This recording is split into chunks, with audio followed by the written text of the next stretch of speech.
Her knees gave out between the white tablecloths and the soft clink of silverware, and the sound that escaped her chest was not loud, but it cut through the room sharper than any scream ever could.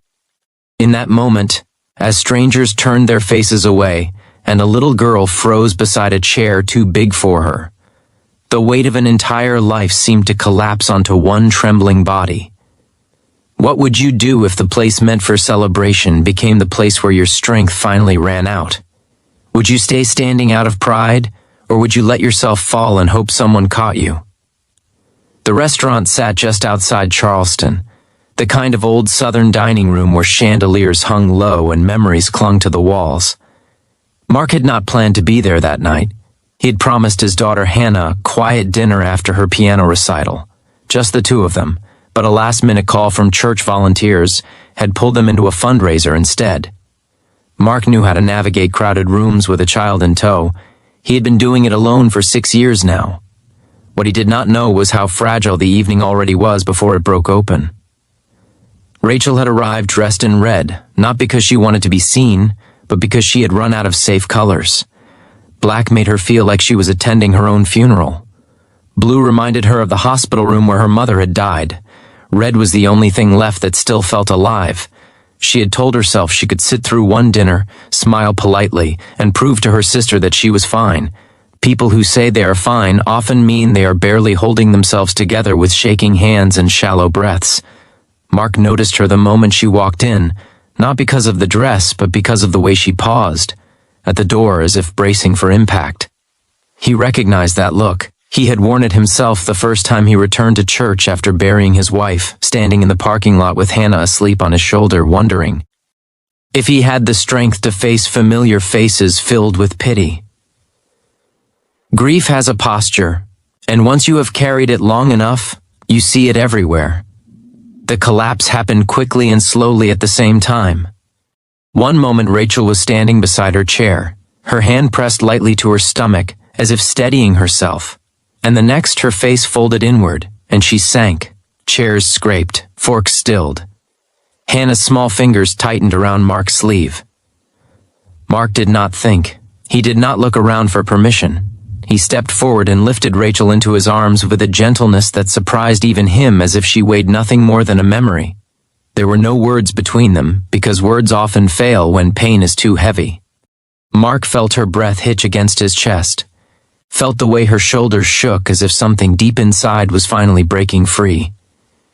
He carried her through the room while people pretended not to stare, while the chandeliers shimmered uselessly above them, while a quiet understanding settled into the space they left behind. Hannah walked beside them, her eyes wide but calm, because children understand kindness long before they understand explanations. Outside, the air smelled like salt and rain. Mark sat with Rachel on a stone bench near the entrance, still holding her, still saying nothing. He remembered nights when he had held Hannah like this after nightmares, when his own grief had nowhere else to go. He remembered how silence, shared with the right person, could feel like mercy. Rachel's life had not fallen apart in a single dramatic moment. It had eroded quietly over years.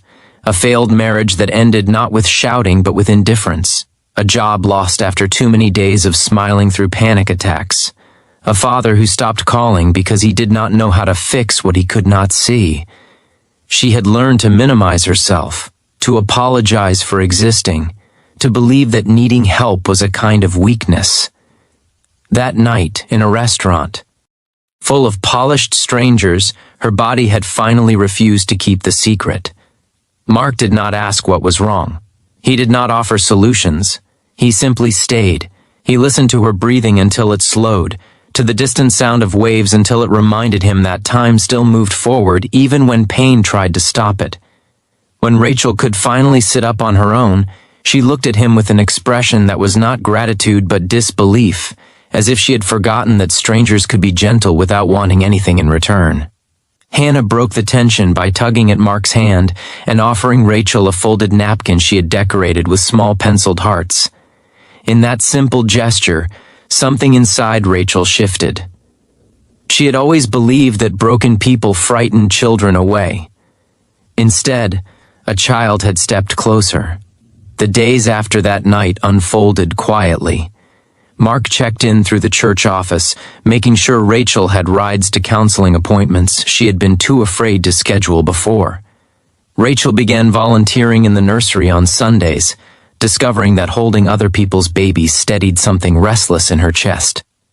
Mark and Hannah kept their routines, homework at the kitchen table, early mornings, prayers spoken softly before bed. Nothing about their lives suddenly became easy, but something essential became lighter. There were setbacks. Rachel missed appointments and cried in her car for reasons she could not name. Mark struggled with guilt, wondering if letting someone else lean on him meant he was somehow betraying the memory of his wife. Healing did not arrive in clean lines or tidy chapters. It came in uneven steps, in shared meals, in long pauses filled with understanding instead of fear.